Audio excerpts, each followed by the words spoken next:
will be honest, I always find these new car reveal videos quite hard to make, because how do you do it? Do you just like draw it out, do a nice kind of montage and make it all fancy, or do you just get straight to the point? So yeah, here we are, my new 2018 RS3 saloon.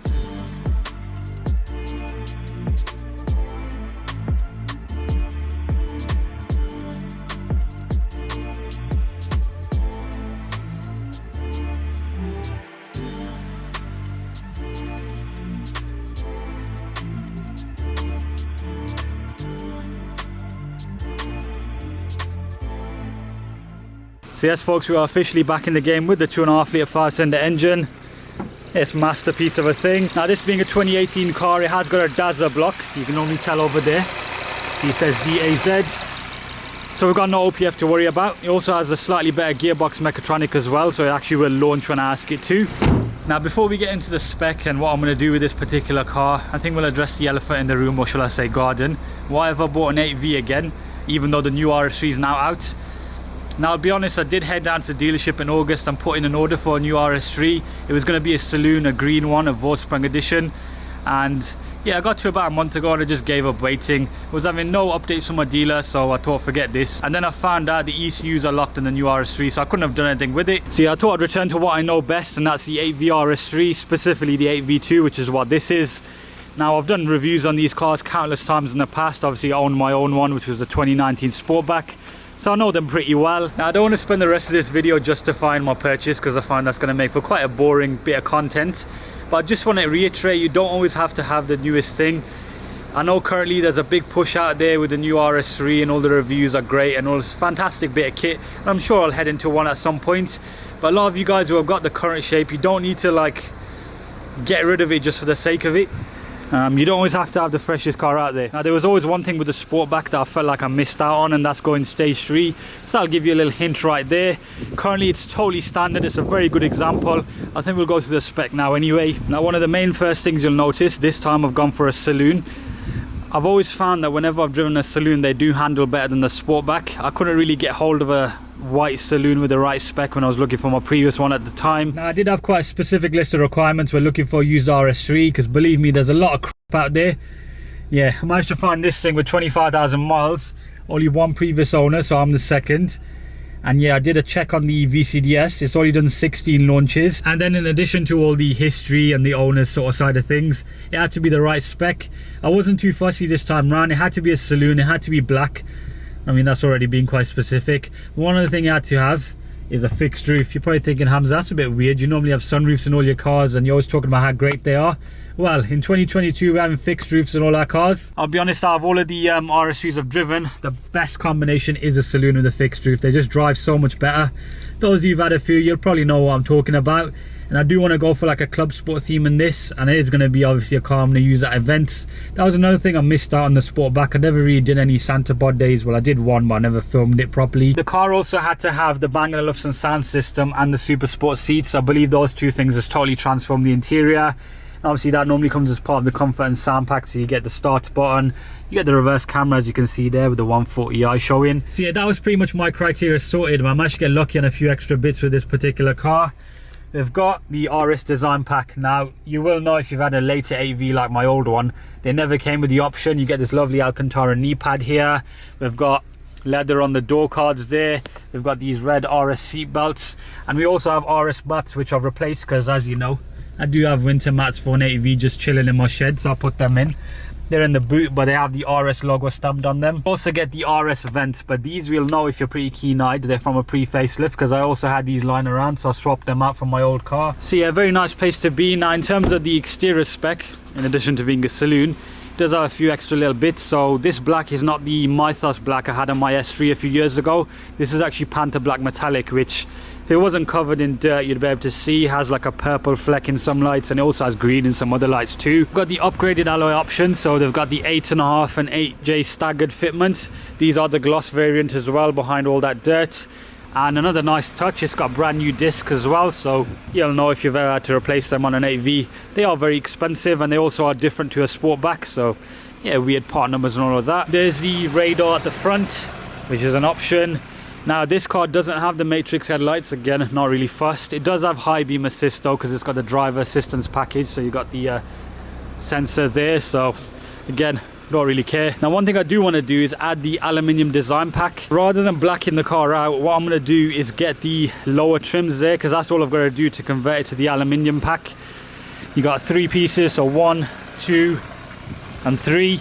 This bit is identical anyway, and the side's already done, and I've also got to get the trims around there, but I might keep that how it is. I don't know, the front's more important to me. Obviously got privacy glass, red brake calipers, and these shocking Pirellis on there. Now the condition of this car did surprise me, because whilst 25,000 miles isn't obviously a lot in the grand scheme of things compared to some of the other cars I've had, it's still done that, so you'd expect some wear, but that bolster's worn better than my old car, which had less than half those miles.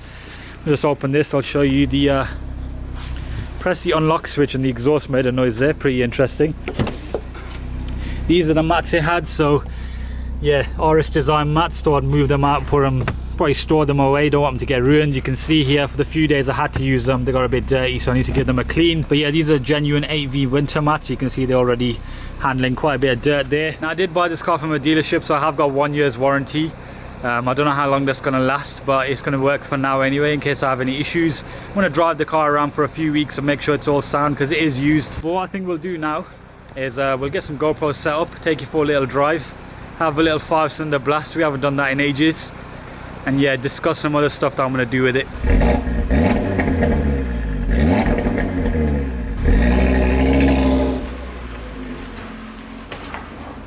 Right folks, so we're in an RS3, bit of deja vu, feels like we've never left. I'm in a car park as well. It has started raining, well, sort of anyway, shouldn't make any difference, although the Pirellis may disagree. Now before we get started, I want to discuss the topic of car insurance. I get this question quite a lot. As you know, I do chop and change my cars a fair bit, and I do modify them. Now the car insurance company that I use is Safely Insured. They used to be known as Sky Insurance. I've been using them since the grey GTI days. Just ring them up and speak to Luke Tilbrook. They specialise in performance vehicles and modified policies, so yeah, definitely do check them out if you need to get something sorted. Now in addition to that, with cars like the RS3 and my previous one as well, I had to get a tracker fitted, a Cat S5 one. It's like an insurance approved one, in order to insure it. And for that I use the guys at Advanced Vehicle Security. They fitted me in at short notice with this thing, and yeah, big shout out to them. They can do all sorts of stuff like ghost installations, various different manufacturers of trackers. But yeah, I'll put all the links down below in the description. As you know, there are companies that support the channel, so it's always nice to return the favor.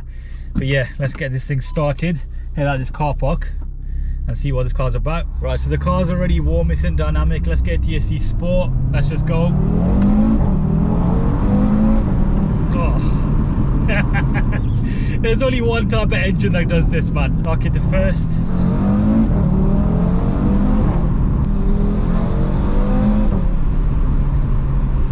It's quick, it's definitely quick.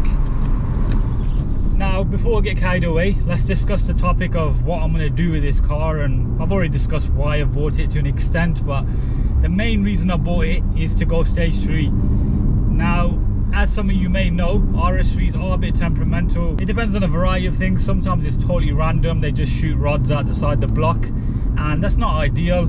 So the sort of medium to long term goal is to build this engine. I feel like I'm finally in the position where I can do more of a sort of full scale build.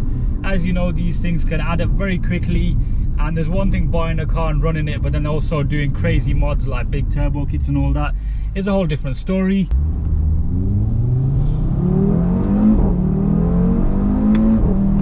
There's no doubt this thing's bloody rapid though. I ain't done a POV in a while, I thought I'd do a little startup. Even when you turn on these dazzers, they make a racket.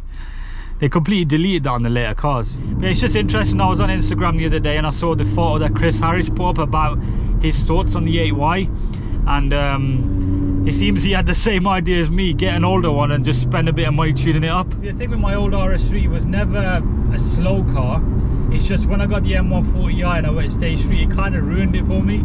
And that, in addition to that being a DNWA car where it was quite inconsistent.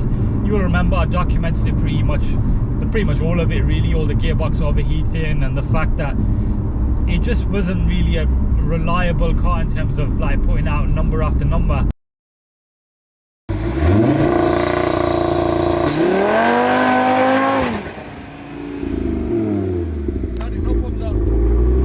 Alright, One thing's for sure, I'm not going to be RS3-less at any point in the future now. I will get a new one at some point, but yeah, I wouldn't sell this and there'd be a gap again. This car is just a bit of me. Like, it's not the most engaging car to drive, I'll be honest with you. The M140i is more fun than this for a lot of different situations, but the way you can just attack the tarmac with the 5-cylinder noise behind your head, even though the engine's at the front, you know what I mean, you know what I mean. Oh, I love catching the revs.